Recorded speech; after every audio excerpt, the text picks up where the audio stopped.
Hi my friends, welcome back to my YouTube channel. இன்றைக்கி நம்ம என்ன பார்க்க போகிறோன்னா, யூடியூப் ஓப்பன் பண்ணாலே எங்கே பார்த்தாலும் இஃபா சிக்கன் தான் வருது.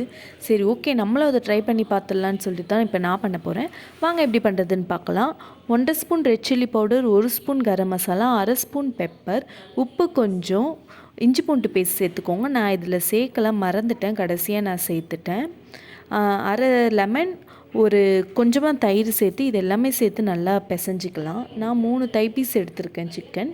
அதை எடுத்து நல்லா ஸ்போக்ஸில் நல்லா குத்திக்கிட்டேன். அப்போ தான் உள்ள மசாலாலாம் இறங்குன்னு சொல்லிவிட்டு, அப்புறம் மசாலாலாம் நல்லா தடவி நான் வந்து ஒரு 3 and 4 hours வந்து நல்லா சிக்கனை ஊற வச்சுருக்கேன். ஏன்னா அப்போ தான் மசாலாலாம் உள்ளே நல்லா இறங்கும். நீங்கள் வந்து ஓவர் நைட் கூட ஊற வச்சு மறுநாள் பண்ணலாம், நல்லாயிருக்கும்.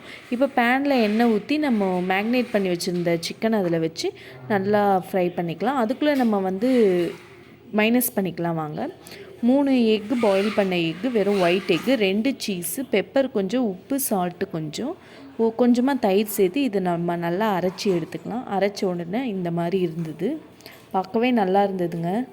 அப்புறம் வந்து ஒரு சைடு வெந்துடுச்சு. ஒரு சைடு வேகிறதுக்கு நான் 15 நிமிஷம் எடுத்துக்கிட்டேன்.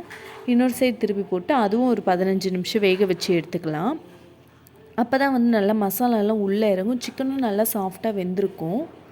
இப்போ வந்து சிக்கன் வெந்துடுச்சு. நம்ம வந்து அரைச்சி வச்சுருந்த மைனஸ் அதில் ஊற்றிடலாம். ஊற்றினோடனே பார்க்க இப்படி தாங்க இருந்தது. பார்க்குறப்பவே டெம்ட்டாச்சு, எனக்கு சாப்பிடணும் போல் இருந்தது. அப்புறம் வந்து சைட்லலாம் எண்ணெய்லாம் பிரிஞ்சு வந்தோடனே நம்ம ஆஃப் பண்ணிட்டேன். சாப்பிட்டு பார்த்தா சும்மா சூப்பராக இருந்ததுங்க, அல்டிமேட்டாக இருந்ததுங்க. நீங்களும் வீட்டில் ட்ரை பண்ணி பாருங்கள். இதனால தான் எங்கே பார்த்தாலும் இஃபா சிக்கன் சொல்லிட்டு இருந்தாங்க போல். அடி தூளுங்க. பாய் கைஸ், நீங்களும் வீட்டில் ட்ரை பண்ணி பாருங்கள். மறக்காமல் ஃபாலோ பண்ணுங்கள், லைக் பண்ணுங்கள்.